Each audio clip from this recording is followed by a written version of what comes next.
दोस्तों, नफरत के सौदागरों को पिछले कुछ दिनों से हिंदी में समझाने की कोशिश की गई, समझ में नहीं आया। उर्दू में समझाने की कोशिश की गई, समझ में नहीं आया। यहां तक कि अंग्रेजी में समझाने की कोशिश की गई, फिर भी समझ नहीं आया। लेकिन चुटकी में अरबिक में समझ में आ गया।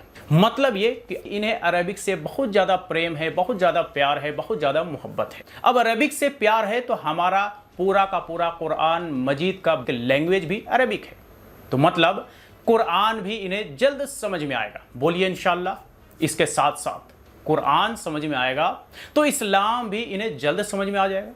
बहरहाल, डर किसे कहते हैं, डर का डेफिनेशन क्या है, डर का असल मायने मतलब क्या है, यह आजकल देखने को मिल रहा है। Saudi Arab, Iran, Iraq, Qatar, Afghanistan, Pakistan जैसे कंट्रीज ने जब इस इशू को हाईलाइट किया तब समझ में आया कि डर किसे कहते हैं, डर किसे कहा जाता है, डर का डेफिनेशन क्या है। सिर्फ और सिर्फ नुपुर शर्मा और जिंदल जैसे नफरती चिंटुओं को सस्पेंड करना ही काफी नहीं है, बल्कि इनको सजा के तौर पर फांसी होनी चाहिए थी। जब तक फांसी ना हो तब तक यह नहीं माना जाएगा कि यह इंसाफ हुआ, ये सही तरीके की कार्रवाई हुई। सिर्फ पार्टी से निकाल देना काफी नहीं होता। पार्टी से निकालना कोई बड़ी बात थोड़े ना होता है, आज निकाल दिया कल बुला लेंगे। ये कोई बड़ी कार्रवाई नहीं हुई, ये बड़ा सजा नहीं हुआ, बल्कि बड़ा सजा तब होता जब इन्हें जेल के अंदर डाला जाता और इन्हें फांसी की सजा सुनाई जाती। क्योंकि जो काम इन्होंने किया है ये बिल्कुल काबिल तारीफ नहीं है। एक बेवकूफ से बेवकूफ इंसान भी ये नहीं कह सकता कि यह काम काबिल तारीफ है। तो इसलिए जो इन्होंने किया है इसकी भरपाई इन्हें खुद कर देनी चाहिए।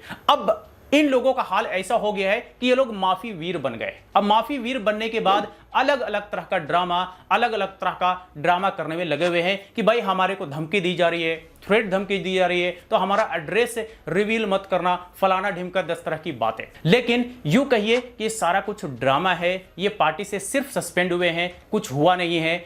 जब तक इन्हें गिरफ्तार नहीं किया जाता तब तक बिल्कुल यह नहीं कहा जा सकता कि इनके खिलाफ कड़ी कार्रवाई हुई है। वैसे अरब कंट्रीज ने जिस तरह से इन इश्यूज को हाईलाइट किया है यह काबिल तारीफ है, नो डाउट।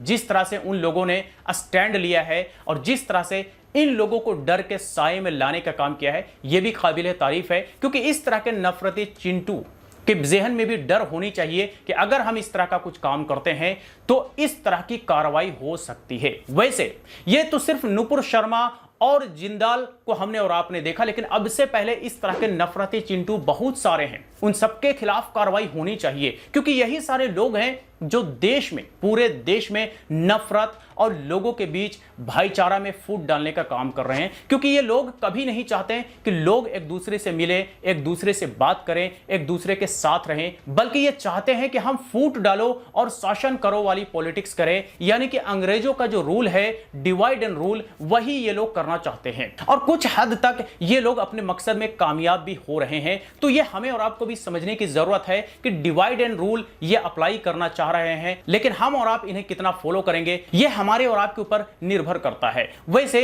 जब इन लोगों के ऊपर कुछ थोड़ा मोड़ा भी कार्रवाई होता हुआ दिखता है तो ये सारे के सारे लोग माफी वीर बनते हुए दिख जाते हैं, माफी मांगने लग जाते हैं कि भाई गलती हो गई, फलाना ढिमका। लेकिन गलती करने से पहले इन लोगों ने सोचा नहीं कि जो हम कहने जा रहे हैं ये वाकई गलत है और इसका खामियाजा क्या कुछ भुगतना पड़ेगा, इसका शायद अंदाजा इसे नहीं रहा होगा। लेकिन ये गलती तो कर बैठी, ये माफी के काबिल गलती नहीं है। हमारा ऐसा मानना है कि यह गलती माफी के काबिल नहीं है। इसलिए मैंने शुरू में ही कहा कि इन्हें फांसी की सजा होनी चाहिए क्योंकि इन्होंने जो गलती किया है ये गलती वैसी नहीं जिसे माफ कर दिया जाए, ऐसा मेरा मानना है। बाकी आप लोग इस बारे में क्या सोचते हैं मुझे नहीं पता, आप कमेंट बॉक्स में लिख करके जरूर बता सकते हैं। इसके अलावा इनके पार्टीज में, राज्य सरकार में भी और केंद्र सरकार में भी कई सारे ऐसे नफरती मंत्री हैं, नफरती चिंटू हैं जो दिन भर नफरत भरी बातें करते हैं। उनके खिलाफ भी कार्रवाई होनी चाहिए क्योंकि इस तरह से अगर कार्य किया गया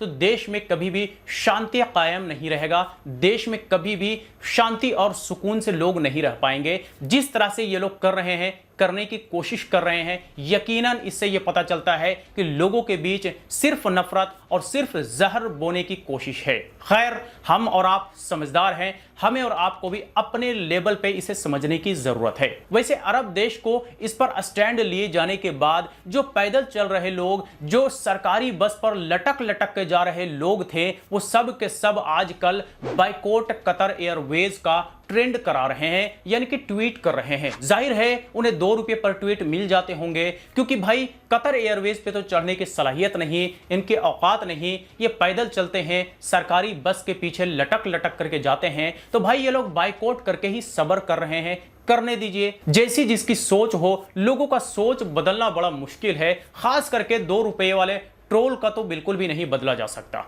तो जो लोग ट्रोल कर रहे हैं, कतर एयरवेज को बाइकआउट कर रहे हैं, बाइकआउट कतर एयरवेज चला रहे हैं, आप ये मान करके चलिए कि ये लोग सरकारी बस पर पीछे लटक करके जाने वाले लोग हैं, पैदल दौड़ करके जाने वाले लोग हैं, या कतर एयरवेज पर यात्रा करने वाले लोग बिल्कुल नहीं हैं। जिन्हें यात्रा करना है वो यात्रा डेली कर रहे हैं, जिनकी सलाहियत है, जिनकी जरूरत है वो डेली कर रहे हैं। और अगर इन्हें भी बाई चांस एक्सीडेंटली कभी मौका मिल जाएगा तो ये चप्पल जूता छोड़ करके कतर एयरवेज पर भागेंगे कि भाई पहली बार तो मौका मिला है बैठने का एरोप्लेन पे, तो चलो किसी तरह से बैठ ही जाते हैं, भले ही ये कतर का क्यों ना हो, कतर हो, सऊदी हो, कहीं का भी हो, मौका मिल जाएगा तो ये चप्पल जूता छोड़ करके भागेंगे। तो इनके ट्रेंड पर ध्यान मत दीजिए, ये चवन्नी ट्रोल हैं, 2 रुपए पर ट्वीट मिल जाते हैं, इसी से इनकी जिंदगी चलती है, इसी से इनका घर चलता है। तो भाई हम ये भी नहीं कहेंगे कि ये ट्रोल करना छोड़ दे। भाई ट्रोल करना छोड़ देंगे तो घर में खाना पीना कैसे होगा, घर में खर्चा कैसे चलेगा,